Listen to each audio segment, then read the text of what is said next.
Deux jambes retrouvées dans un frigidaire, la tête dans un pot, des cheveux et des lambeaux de chair dans un deuxième pot. Voici comment s'est terminée la vie du célèbre mannequin Abby Choi. Abby Choi est une jeune femme de 28 ans. C'est un top modèle très en vogue qui défile pour les plus grands créateurs tels que Chanel, Dior, Gucci. Abby est également une icône de la mode et une influenceuse adulée. Elle a plus de 150 000 followers, qui est énorme. Icône de la mode, elle est régulièrement invitée à la célèbre Fashion Week à Paris. Abby est belle, jeune, riche et célèbre. Elle est en passe de devenir le top modèle aussi célèbre qu'a pu l'être Claudia Schiffer ou bien Naomi Campbell dans les années 90. Abby pose pour les plus grands magazines de mode comme Vogue, Elle. Abby a même fait la une du célèbre magazine L'Officiel Monaco. Vous l'aurez compris, Abby avait toutes les cartes en main pour poursuivre une carrière fulgurante. Elle faisait partie des influenceuses les plus demandées de la planète. Mais malheureusement, le sort en a décidé autrement. Quant à sa vie privée, Abby a été mariée une première fois avec Alex Kwong. Elle a eu un premier enfant avec lui à 18 ans, donc elle est devenue maman assez jeune. Et puis en 2016, elle a divorcé et a épousé Chris Tam, avec lequel elle a eu également 2 enfants. En fait, elle a 28 ans et elle a déjà 4 enfants, dont un qui a 10 ans. Donc vous voyez, c'est une très jeune maman à la vie bien remplie entre les exigences de son travail, les déplacements à l'étranger, les défilés de mode, les pauses pour les couvertures de magazines, et puis alimenter son Insta, et enfin s'occuper de sa famille, de son mari et de ses enfants. Donc vous voyez, la vie d'Abby, elle est pleine comme un œuf, mais elle arrive à gérer tout ça d'une main de maître. Alors, c'est pas parce que Abby avait refait sa vie avec son nouveau mari qu'elle a délaissé pour autant son ex-mari. En fait, elle s'entendait très bien avec lui, ainsi qu'avec son ancienne belle-famille. Ils partaient tous en vacances ensemble. Les 2 fils issus de son premier mariage et les 2 enfants qu'elle a eus du deuxième mariage, donc c'est les demi-frères, s'entendaient à merveille et ils partaient tous en vacances ensemble. Abby louait une grande villa et tout le monde se retrouvait là-bas, c'est-à-dire son ex-mari, son mari actuel, son ancienne belle-famille, enfin tout ça, ça marchait très bien, voilà, une très bonne entente. Et elle avait même engagé son ancien beau-frère comme chauffeur. Abby, elle était hyper généreuse.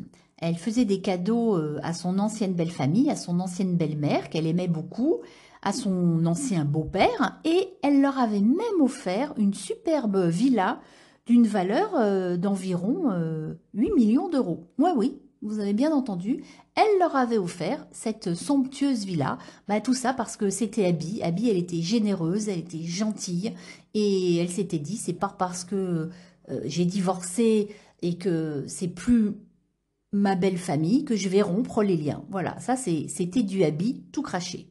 Son mari, c'est-à-dire Chris Tam, va dire d'elle, je cite, que c'était une personne généreuse et aimante qui voulait toujours aider les autres. Mais l'entente cordiale entre son ex-belle-famille, plus exactement ses anciens beaux-parents et Abby, va prendre fin le jour où Abby décide, pour raison personnelle, de vendre la maison qu'elle leur avait offerte. Cependant, comme d'habitude, Abby, qui est très généreuse, leur avait dit « Ne vous inquiétez pas, je vous rachèterai une nouvelle maison, mais je veux vendre celle que je vous ai offerte. » Voilà, elle a des raisons personnelles qui ne sont pas connues, mais il n'était pas question pour Abby de mettre ses beaux-parents à la porte. Elle les dédommageait avec une nouvelle maison. Les beaux-parents, eux, ils n'étaient pas du tout d'accord à l'idée qu'elles vendent leur maison. Alors que je précise bien que c'était pas leur maison. L'acte de vente, il était quand même au nom d'Abby. Donc elle était légalement propriétaire de cette maison. Donc la loi l'autorisait à vendre tout à fait en bonne et due forme cette maison qui lui appartenait. Malgré tout ce que Abby avait fait pour son ancienne belle-famille depuis le temps où elle avait divorcé, eh bien, c'est à partir de ce moment-là qu'un plan diabolique et terriblement macabre va se mettre en place. Ils ont décidé d'éliminer Abby Choi, et d'une façon absolument épouvantable. Le sort d'Abby est scellé le jour où elle décide de vendre la maison de ses anciens beaux-parents.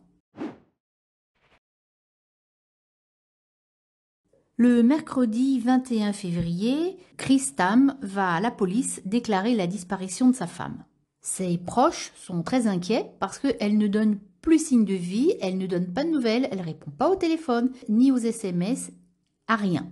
Donc c'est pas du tout normal, c'est pas du tout le genre d'Abby de ne pas donner de nouvelles. Je vous rappelle qu'elle a 4 enfants, elle a une vie sociale très très active, une vie professionnelle extrêmement remplie, et là elle donne plus de nouvelles.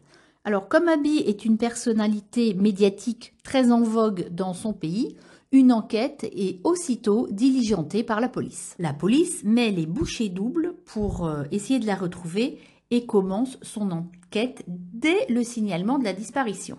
Comme d'habitude, le mari est interrogé, mais très très rapidement, il est tout de suite mis hors de cause. Par contre, il n'en va pas de même pour l'ex-mari. La belle famille, elle est rapidement soupçonnée parce qu'elle ment, elle s'embrouille dans les réponses, elle donne de fausses indications. Les enquêteurs, ils ont tout de suite la puce à l'oreille. La police voit tout de suite qu'il y a quelque chose qui ne va pas avec cette famille. Ils vont se rendre compte que quelque chose cloche. Donc ils sont très très rapidement soupçonnés. Et puis d'autant plus que le beau-frère, qui est également le chauffeur d'Abby, c'est lui qui l'a vu en dernier, le mercredi 21 février. C'est lui qui l'a déposé. Lui, il dit je déposais là, puis après, j'ai plus de nouvelles. Et comme je dis souvent, d'ailleurs, ce n'est pas de moi, comme la police le dit souvent, devrais-je dire, dernier témoin, premier suspect. En poursuivant l'enquête, la police s'aperçoit très rapidement que cette famille a un mobile, l'argent et la fameuse maison que Abby voulait vendre. Tout en continuant les investigations, ils apprennent que la jolie Abby avait de nombreuses disputes avec son ex-mari et son ancienne belle-famille, et ce, toujours à propos d'argent. En fait, cette ancienne belle-famille, elle continuait à vivre au crochet de Abby, alors qu'ils n'avaient plus rien à voir avec elle, et que gentiment, elle leur faisait des cadeaux, elle leur donnait de l'argent, mais c'était jamais assez. Ça n'allait jamais. Ils étaient terriblement jaloux de sa réussite sociale et ils en voulaient plus et toujours plus. C'était vraiment des sangsues, quoi, des piques-assiettes. Et pendant qu'ils font leur investigation sur cette belle famille, les enquêteurs vont parvenir à retrouver une maison isolée dans laquelle ils vont faire des découvertes sanglantes. D'après les médias asiatiques, je cite, « Cette maison a été spécifiquement louée pour servir de boucherie ». Ils vont découvrir un hachoir à viande ainsi qu'une scie électrique qui a servi à découper de la chair humaine. Selon l'inspecteur principal Alan Chong, ils vont également découvrir des côtes, des cheveux et, je cite, 2 pots de ragoût suspectés de contenir de la chair humaine. Ils vont également découvrir un crâne, un marteau, des bâches, des sacs en plastique et malheureusement le sac à main de couleur violette qui appartenait à Abby. Très rapidement, une analyse ADN va confirmer que c'est malheureusement Abby Choi qui a été retrouvée en plusieurs morceaux. Mais on recherche toujours le torse et les mains qui, eux, sont introuvables. En analysant le crâne à l'autopsie, le légiste va découvrir un trou à l'arrière de la tête. Donc elle a reçu un coup violent et inconsciente, elle a été transportée dans sa dernière demeure et c'est là où elle va être démembrée par son ancienne belle famille. Elle est, du moins tout le monde l'espère, elle est inconsciente au moment où elle se fait découper. Dès que les journaux vont annoncer que Abby a été découverte, enfin qu'on a fait une macabre découverte, l'ex-mari va tenter de s'enfuir en bateau avec un hors-bord qui aura été loué par une de ses complices. Mais fort heureusement, il va être arrêté. Il n'aura pas eu le temps de s'enfuir. Son père et son frère et sa mère sont également immédiatement arrêtés et inculpés.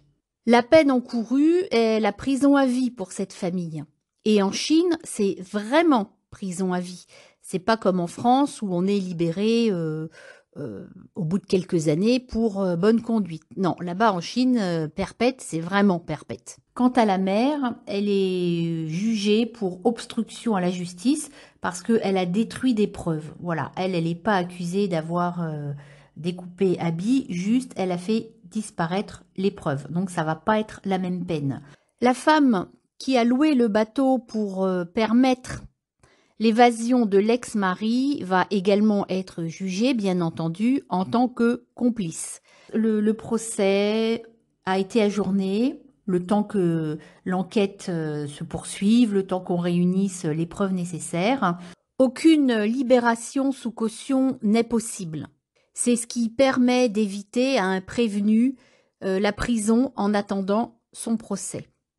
Mais vu l'horreur du crime, voilà, ça a été tout de suite refusé. Pas de libération sous caution. La famille reste en prison en attendant d'être jugée en juillet prochain. C'est une enquête qui aura été rapidement menée parce que je vous rappelle que le mari d'Abby a prévenu la police le 21 février et que l'ex-mari a été arrêté le 25. Et entre-temps, ils ont trouvé la maison avec les restes d'Abby. Donc c'est une enquête qui a vraiment été extrêmement rapide. Voilà comment s'est terminée la vie d'Abby, qui a été tuée parce que trop généreuse et trop bonne. Et c'est terrible parce que n'oublions pas qu'elle a 4 enfants en bas âge qui vont devoir vivre avec l'idée que leur père, pour 2 d'entre eux du moins, a démembré leur mère. Voilà, toute leur vie, ça va être épouvantable.